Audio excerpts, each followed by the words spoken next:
ఇంతవరకు అక్కడ మంత్రి ఉంటాడు, ఇరిగేషన్ ఇండస్ట్రీస్ మంత్రి ఉంటాడు శ్రీధర్ బాబు గారు. ఆయనకు అసలు కనీసం దాని మీద అవగాహన లేదు, ఆలోచన లేదు. ఇంతవరకు రిపేర్ చేయలేదు. 30 నెలలు అవుతుంది రిపేర్ కాక. అది కంపల్సరీ DIT-6 శ్రీధర్ బాబు గారు రిపేర్ చేయించాలి. రైతాంగానికి, ఆ 3 మండలాల రైతాంగానికి నీళ్ళు వచ్చేలాగా చేయాలని చెప్పి నేను డిమాండ్ చేస్తూ ఉన్నాను. అట్లనే శ్రీధర్ బాబు గారి నియోజకవర్గంలోనే చిన్న కాళేశ్వరం లిఫ్ట్ అంటే నేను అధికారంలోకి రాగానే ముక్తేశ్వరం ప్రాజెక్టు కడతా అని చెప్పిండు. ఇంతవరకు దాని మీద ఊసు లేదు, సర్వే లేదు, ఏం లేదు. ఇమీడియట్గా శ్రీధర్ బాబు గారు ఆ ప్రయత్నం చేయాలని నేను డిమాండ్ చేస్తున్నా. ఇక మెయిన్ కాళేశ్వరం ప్రాజెక్ట్ నుంచి ఫస్ట్ లింక్ ఏదైతే ఉంటుందో అందులో మంతని, ముత్తారం ఈ 2 మండలాలకు కూడా నీళ్లు రావాలి. వాస్తవానికి ఆ లింకేజ్లో పనులు కూడా నత్తనడకన సాగుతున్నాయి, ఎక్కడ కూడా పూర్తవ్వలేదు. దాని గురించి కూడా శ్రీధర్ బాబు గారు మాట్లాడాలని నేను డిమాండ్ చేస్తున్నాను.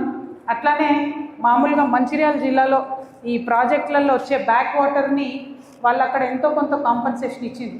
ఏది మన అన్నారం కానీ, సుందిల కానీ, మేడిగడ్డ కానీ వాటి బ్యాక్ వాటర్కి సంబంధించి. కానీ ఈ భూపాలపల్లి, జయశంకర్ జిల్లాలో, పెద్దపల్లి జిల్లాలో అంటే ప్రధానంగా మంత్రి గారి నియోజకవర్గమే, అక్కడ కాళేశ్వరం మేడిగడ్డ బ్యాక్ వాటర్ ఏదైతే ఉందో అందులో ముంపుకు గురైనటువంటి రైతులకు ఇంతవరకు కూడా కాంపన్సేషన్ ఇవ్వలేదు. కాబట్టి కంపల్సరీ ఆ కాంపన్సేషన్ కూడా ఇవ్వాలని చెప్పి నేను కోరుతా ఉన్నాను. ఇక ఇంకా ఒక 2 విషయాలు ఉన్నాయి. ప్రత్యేకించి రామగుండంలో మేము పర్యటన చేసినాం, పెద్దపల్లి జిల్లా రామగుండంలో.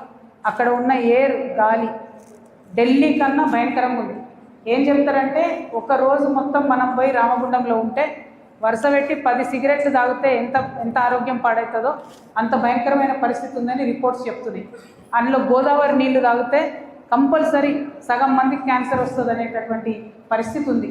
కానీ మంత్రి గారు దాన్ని కూడా పట్టించుకుంటలేరు. సో వాటి మీద కూడా దృష్టి పెట్టాలని నేను కోరుతా ఉన్నాను. అట్లనే సుల్తానాబాద్లో ఉన్న రైస్ మిల్స్తో కూడా అనేకమైనటువంటి సమస్యలు వస్తూ ఉన్నాయి. వాటి మీద కూడా, వాటి కాలుష్యం మీద కూడా దృష్టి పెట్టాలి. మరి మేము ఇలా ప్రధానంగా చేపట్టినటువంటి బొగ్గుబాయిలో ముఖ్య భూమిక పోషించినటువంటి HMS నాయకుడు రియాజ్ అహ్మద్ అన్న బొగ్గుబాయి గురించి బ్రీఫ్గా చెప్తారు.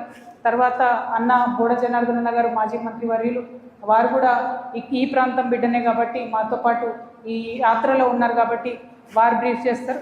ఫైనల్ కంక్లూజన్ రిమార్క్స్ మళ్ళీ నేను చెప్పడం జరుగుతుంది. Thank you. జై తెలంగాణ.